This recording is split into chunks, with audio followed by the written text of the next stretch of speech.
Some years has gone, and I have also done after ABBA. I have done several solo records. Ils avaient un son fantastique. Je trouve. Nous les avons d'ailleurs rencontrés lors d'une collaboration avec ABBA. Je ne sais pas où, mais j'ai senti que sa voix était spéciale. Malheureusement, elle est morte très jeune. Karen Carpenter est souvent considérée comme l'une des plus grandes voix féminines de l'histoire. Mais son histoire est aussi bouleversante qu'inspirante. Au sommet de sa gloire, alors qu'elle avait le plus besoin de soutien, sa propre famille a pris ses distances. Aux côtés de son frère Richard, elle a acquis une renommée mondiale. Mais en coulisses, elle a lutté contre l'amour, l'estime de soi et ses démons personnels. Sa vie a été interrompue dans des circonstances tragiques, mais sa voix et sa musique continuent de toucher les cœurs du monde entier. Mais saviez-vous qu'Agneta Fältskog, la célèbre chanteuse du groupe pop suédois ABBA, a eu l'occasion de rencontrer Karen Carpenter? Que s'est-il passé lors de cette brève rencontre? Eh bien, Agneta Fältskog a révélé une vérité terrifiante à laquelle personne ne s'attendait. Voici l'histoire des Carpenter et la tragédie de Karen Carpenter. Karen est née le 2 mars 1950 à New Haven, dans le Connecticut. Son frère Richard était arrivé 4 ans plus tôt, le 15 octobre 1946. Leurs parents, Agnes Ruhr et Harold Bertram Carpenter, n'étaient ni très chaleureux ni très affectueux, ni entre eux ni avec leurs enfants. Ce n'était un secret pour personne que Richard était le préféré d'Agnes, et elle n'a jamais cherché à le cacher à Karen. La musique était toujours présente à la maison grâce à la vaste collection de disques de leur père. Rock, pop, soul, jazz et musique classique ont rythmé leur enfance, façonnant les deux frères et sœurs de manière différente. Harold a encouragé leur éducation musicale en veillant à ce qu'ils apprennent à jouer d'un instrument et développent leurs compétences. Richard avait un don naturel pour la musique. Il a commencé par l'accordéon avant de passer au radio au piano, où son talent s'est véritablement révélé. Karen, quant à elle, aimait écouter des disques, mais ne s'est intéressée ni à la musique ni au chant avant l'adolescence. Elle était toujours aux côtés de Richard et le suivait partout. Ils étaient proches, malgré leurs disputes fraternelles. En dehors de la musique, Karen adorait jouer au baseball avec les enfants du quartier. Elle était souvent choisie dans les équipes avant Richard, ce qui l'agaçait. Leur mère, Agnès, réprimandait Karen pour avoir contrarié son frère, renforçant ainsi une dynamique familiale qui allait affecter l'estime de soi de Karen dans les années à venir. À 16 ans, Richard était devenu un pianiste exceptionnel. Ses parents étaient convaincus qu'il était destiné à une carrière musicale professionnelle. En 1963, ils déménagèrent donc avec la famille en Californie du Sud, au cœur de l'industrie musicale. Karen ne voulait pas laisser ses amis derrière elle, mais ses parents se concentraient sur l'avenir de Richard. En Californie, Richard commença à se produire dans des clubs, cachant parfois son âge pour décrocher des concerts. Karen, quant à elle, a rejoint la fanfare de son école, initialement pour éviter les cours de sport. À sa grande surprise, elle s'est passionnée pour la batterie. En 1965, Richard a formé le Richard Carpenter Trio, composé de Karen à la batterie et de leur ami Wes Jacobs à la basse. Karen voulait que son nom apparaisse dans le titre du groupe. Mais Richard refusa. Le trio se fit connaître sur la scène musicale locale en jouant des reprises et des chansons originales de Richard. Leur véritable percée sembla survenir en 1966, lorsqu'ils remportèrent un important concours de musique en Californie et signèrent un contrat avec RCA Records. Cependant, leur sonorité influencée par le jazz ne convenait pas à la scène musicale dominée par le rock et le label les abandonna. Le trio se sépara rapidement, déterminé à connaître le succès. Richard forma un nouveau groupe appelé Spectrum, s'orientant vers les harmonies vocales. Malgré leurs efforts, le groupe n'a pas décollé. Mais Richard a eu une révélation importante. La voix de Karen était unique. Elle n'était pas seulement une excellente batteuse, elle avait une voix chaude, pure et captivante. Il a décidé qu'elle serait la chanteuse principale, croyant que cela leur donnerait plus de chances de succès. À 17 ans, Karen pesait environ 65 kilos, un peu au-dessus de son poids idéal. Elle a décidé de suivre un régime et a d'abord perdu environ 5 kilos. Son entourage plébiscita sa nouvelle apparence, ce qui la poussa à poursuivre son régime. Début 1969, les Carpenters percèrent lorsqu'un ami transmit leur démo à une maison de disques. Comme Karen n'avait que 19 ans et était encore mineure, ses parents durent co-signer le contrat. Le 9 octobre 1969, ils sortirent leur premier album, Offering. Richard assurait encore la majeure partie du chant à cette époque, Mais cela allait bientôt changer. Une décision qui allait marquer l'histoire de la musique. Herb Alpert, marié à la chanteuse Lainey Hall, leur a suggéré d'enregistrer une chanson intitulée « Close to You ». Cette chanson avait déjà été reprise par plusieurs artistes, dont Richard Chamberlain, Dionne Warwick, Dusty Springfield et même Alpert lui-même, mais aucun n'a rencontré le succès escompté. Malgré quelques hésitations initiales, les frères et sœurs ont suivi son conseil et ont enregistré la chanson avec Karen comme seule chanteuse. Sorti le 14 mai 1970, il connut un succès immédiat, surprenant à la fois les Carpenters et le label. En seulement 6 mois, il se vendit à 3 millions d'exemplaires. Le 25 juillet 1970, Close to You atteignit la première place du Billboard Hot 100, marquant ainsi le premier grand succès des Carpenters. Plus tard cette année-là, Richard tomba sur une publicité télévisée pour les mariages. Avec une courte et belle mélodie.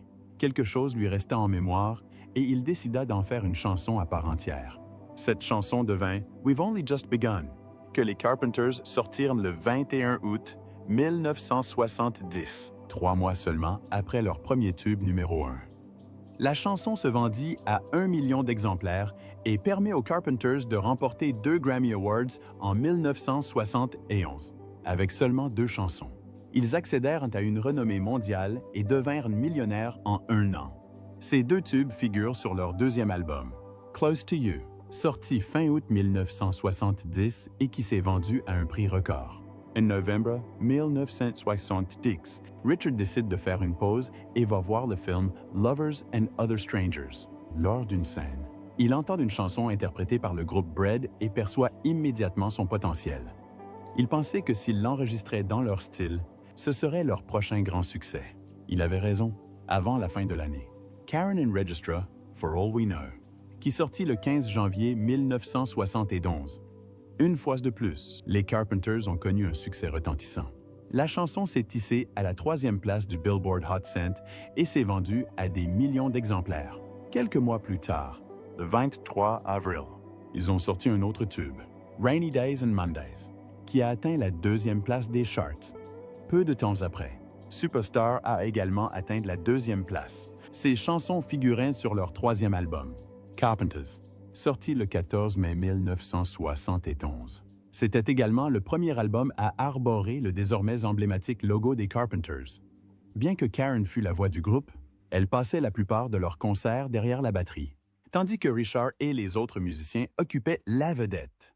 Début 1971, certaines critiques et personnalités de l'industrie musicale remettaient en question cette configuration, et Richard fut contraint de laisser Karen occuper le devant de la scène. À contre-cœur, il accepta. À partir de ce moment, Karen se produisit en première ligne lors de tous leurs spectacles, et pas seulement occasionnellement. Sa renommée grandit au fur et à mesure que sa présence grandissait. Karen commença à éclipser Richard. Le 19 juin 1972, les Carpenters sortent Goodbye to Love, un immense succès qui atteint la 7e place du Billboard Hot 100. L'une des particularités de la chanson est l'audace de Richard d'inclure un solo de guitare fuzz, rare dans la pop douce de l'époque. De ce fait, Goodbye to Love est souvent considérée comme la première ballade puissante et une influence majeure du genre. La chanson figurait sur leur 4e album, A Song for You, sorti en juin 1972. Plusieurs titres de l'album sont également devenus des favoris du public, consolidant leur place parmi les plus grands groupes de la décennie. Mais en coulisses, Karen était en difficulté. En 1974, son poids avait chuté drastiquement. Elle prenait de grandes quantités de laxatifs et cachait secrètement de la nourriture pour éviter de manger. Elle ne pesait alors plus que 45 kilos. Elle était connue pour sa volonté de faire et poussait souvent les autres à affronter leurs problèmes. Pourtant, elle refusait de reconnaître les siens. C'est elle qui a pratiquement forcé Richard à se faire aider pour sa dépendance. Mais pour sa propre santé, elle ne pouvait se résoudre à faire de même. Karen souffrait d'anorexie mentale, une maladie grave, mal connue à l'époque. À mesure qu'elle maigrissait, elle essayait de la dissimuler en superposant ses vêtements. Mais les changements dans son apparence devinrent difficiles à ignorer. Malgré sa santé déclinante, elle et Richard continuèrent à se produire sur scène. Leur 6e album, Horizon, sorti le 6 juin 1975 et comprenait l'un de leurs plus grands succès, Please Mr. Postman, La chanson a atteint la première place du Billboard Hot 100 et la deuxième place des charts britanniques. Un autre titre marquant de l'album, Only Yesterday, a atteint la quatrième place du Billboard Hot 100, début 1975. La perte de poids extrême de Karen a suscité des rumeurs de cancer. À cette époque, elle était devenue accro au sirop d'IPK, un médicament utilisé pour provoquer des vomissements. Cependant, sa famille refusait de reconnaître le problème. Au fil des ans, le succès des Carpenters commença à décliner. Leur septième album, A Kind of Hush, sorti le 11 juin 1976, contenait des chansons remarquables comme There's a Kind of Hush, It I Need to Be in Love. Mais ces ventes n'atteignirent pas celles de leurs précédents albums. Leur influence sur la musique fut néanmoins indéniable. Les Carpenters ont vendu 150 millions de disques dans le monde et la voix de Karen reste l'une des plus appréciées de l'histoire de la musique. En 1979, Richard décide d'affronter ses problèmes d'addiction et entre dans un centre de désintoxication. Durant cette pause, Karen se consacre à un album solo qu'elle rêve de créer depuis des années. Elle sort du cadre habituel des Carpenters et enregistre 12 titres hauts, influences disco et autres rythmes entraînants qui remettent en question sa voix. Elle était ravie du résultat, mais lorsqu'elle a présenté le projet à Richard, celui-ci a réagi avec indifférence. Les dirigeants de la maison de disques ont également rejeté l'album, décidant de ne pas le sortir. Ce rejet a dévasté Karen. Elle avait l'impression qu'elle ne pouvait chanter que ce que Richard et l'industrie voulaient qu'elle chante. Même Quincy Jones, l'un des producteurs les plus respectés du milieu, a affirmé que l'album serait un succès. Mais ses supplications ont été ignorées. La réaction de Richard était plus que de la désapprobation. C'était de la jalousie. Karen avait réussi sans lui et il n'aimait pas ça. L'album fut mis de côté et ne vit le jour qu'en 1996, 13 ans après sa mort. Lorsque Richard autorisa enfin sa sortie, Karen n'eut pas non plus beaucoup de chance dans sa vie personnelle. Elle a fréquenté plusieurs hommes célèbres, dont Mike Curb, Tony Danza, Terry Ellis, Mark Harmon, Steve Martin et Alan Osmond, en public. Elle disait souvent que le mariage ne convenait pas à sa carrière bien remplie, mais en privé. Elle confiait à son amie Olivia Newton-John son désir ardent de fonder une famille, d'avoir des enfants et de vivre dans un foyer aimant. Ce rêve ne s'est jamais réalisé. Au début des années 1980, Karen rencontra un agent immobilier du nom de Thomas James Burris, de 9 ans son aîné. Il l'aborda dans un restaurant et la charma par ses manières raffinées et son attitude sophistiquée. Ce qu'elle ignorait, c'est que Burris était en faillite et cherchait une solution à ses problèmes financiers. Le profond besoin d'amour et de connexion émotionnelle de Karen la rendait vulnérable aux mauvaises personnes. C'est ainsi qu'elle s'est retrouvée avec Thomas Burris, un homme qui avait déjà quitté sa femme lorsqu'il a commencé sa relation. Quelques mois plus tard, il la demandait en mariage et Karen, espérant enfin avoir la maison et la famille dont elle avait toujours rêvé, a accepté. Leur mariage était prévu pour le 31 août 1980 au Crystal Room du Beverly Hills Hotel, mais quelques jours avant la cérémonie. Burris avoua avoir subi une vasectomie et ne pas pouvoir avoir d'enfant. Karen était dévastée. Elle voulut annuler le mariage, mais sa mère, Agnès, s'y opposa, prétextant qu'il était trop tard.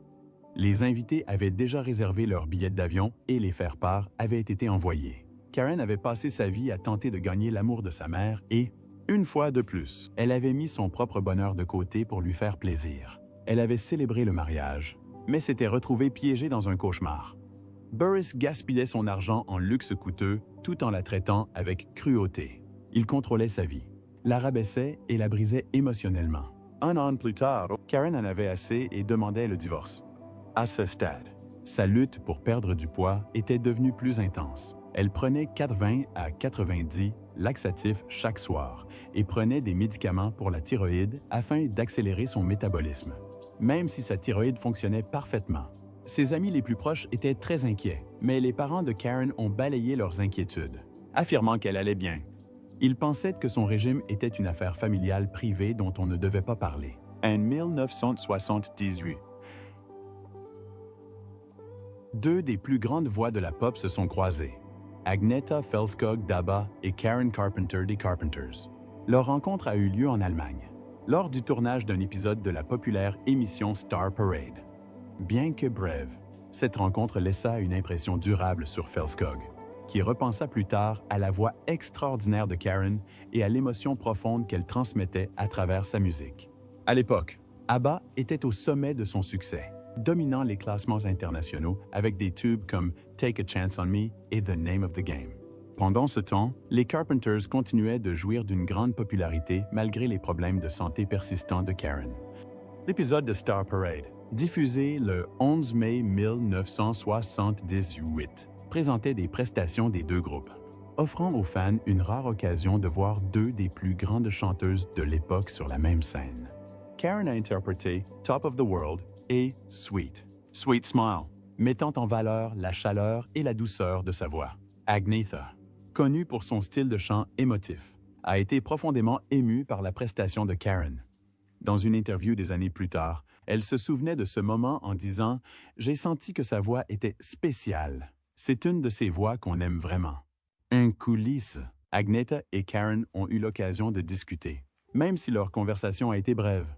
Malgré sa célébrité, Karen était connue pour sa douceur et son humilité, et ceux qui la rencontraient la décrivaient souvent comme chaleureuse et accessible. Agnetha, elle aussi, était connue pour sa timidité, notamment lorsqu'elle rencontrait d'autres artistes qu'elle admirait. Si leur personnalité était différente, Karen était plus réservée et doutait d'elle-même, tandis qu'Agnetha était plus joueuse et dynamique. Elle partageait une profonde compréhension des pressions inhérentes à l'industrie musicale. Toutes deux avaient connu très jeune l'intensité d'une célébrité mondiale. Karen et son frère Richard avaient connu la célébrité au début des années 1970, tandis qu'ABBA avait percé en 1974 avec Waterloo. Lorsqu'elles se sont rencontrées en 1978, elles avaient toutes deux passé des années à gérer des emplois du temps chargés, une attention médiatique intense et les sacrifices personnels qu'impliquait leur statut d'artiste de renommée mondiale. Agnetha avoua plus tard que, malgré son immense admiration pour la voix de Karen, elle percevait une certaine mélancolie sous son air amical. À cette époque, Karen luttait contre une anorexie sévère, même si peu de personnes en dehors de son entourage comprenaient l'ampleur de sa maladie.